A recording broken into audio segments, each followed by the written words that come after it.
Long before the scheduled time, these young girls arrive and are seated, waiting to welcome and listen to women in technology, whose aim is to encourage them take up careers in IT.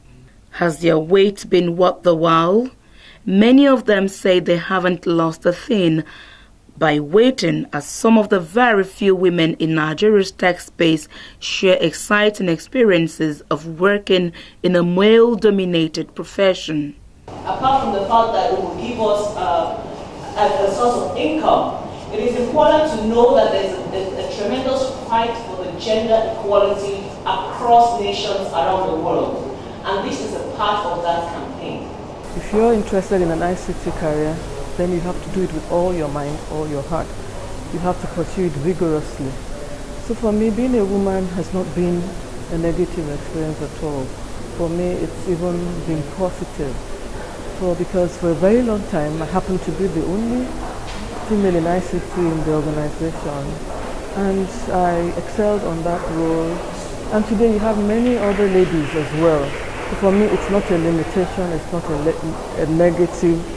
As long as it's a chosen career for you, do it with all your mind, put in your best, and you can only excel. The objective of the forum, tagged Girls, Women and Innovation, is to celebrate the International Girls in ICT Day, a day set aside by the International Telecommunication Union, ITU, to encourage female students to study science, technology, engineering and maths, simply known as STEM subjects. Annually, 3,500 events are organized in various countries across the world to celebrate successful female techies and raise awareness for girls to follow their footprints. It actually kicked off globally in 2010, but the first one was hosted in Nigeria in 2012 by e-business Side Communication Limited.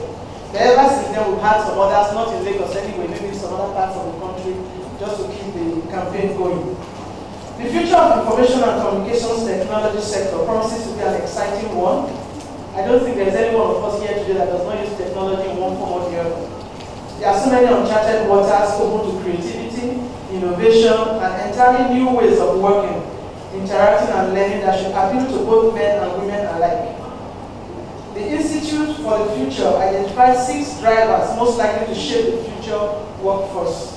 They include longer lifespans, a rise in smart devices and systems which we already see today, advances in computational systems such as sensors and processing power, new multimedia technology, the continued evolution of social media, and a globally connected world. The ICT sector clearly underpins the future. World over, there is a wide gap between women in technology and the male counterparts. According to a recent Forbes report, women hold only 27% of all computer science jobs across the world, and that number is not growing. But Linda Saint-Nwafo, the only female chief technology officer in a telecom company in Nigeria, women should pursue advanced technology degrees at the same rate as the men, and things will change.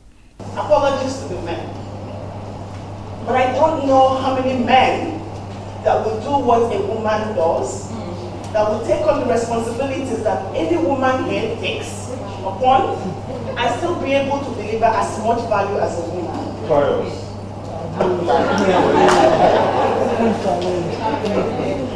Women are extremely important in the workplace because we are value creators.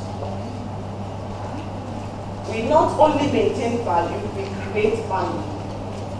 And that's a fact. I think that there are some studies that show, but there are studies that,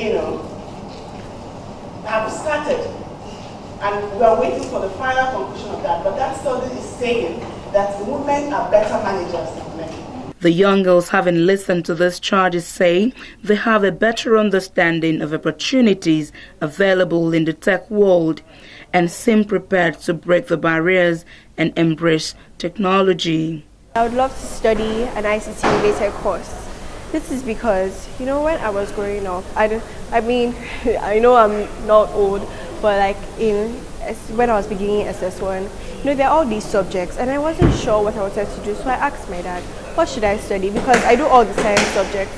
And there's medicine, there's architecture, engineering, and different forms under engineering. So he just said that I should do something that I enjoy doing already. So when I'm working, it's not really work, but it's like something I enjoy, so I'm comfortable doing it and I can do the job well.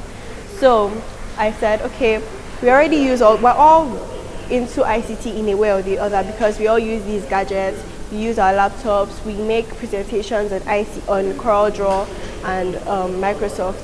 So I said, okay, why not ICT? Since I already enjoy doing it, why I would like to do that in future.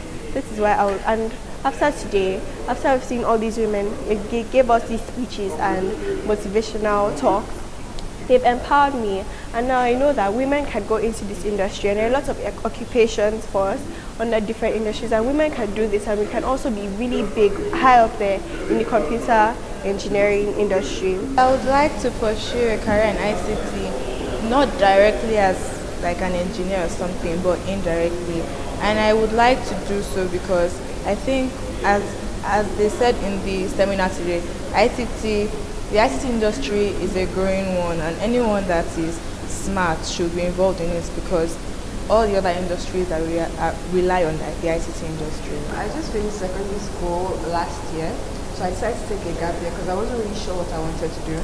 I was an art student and I initially wanted to do law, but then the gap year helped me then think about some decisions I wanted to make, and so I've gone with computer science, and that's what I would like to continue doing. But in all, most of the girls prefer to study courses like medicine, law, and the humanities, with a bias as science and math courses are male fields. For this to change, stakeholders must create programs that will encourage women to study technology, rework the school curriculum, and combat stereotypes. Francisca Nana, AIT Infotech Network.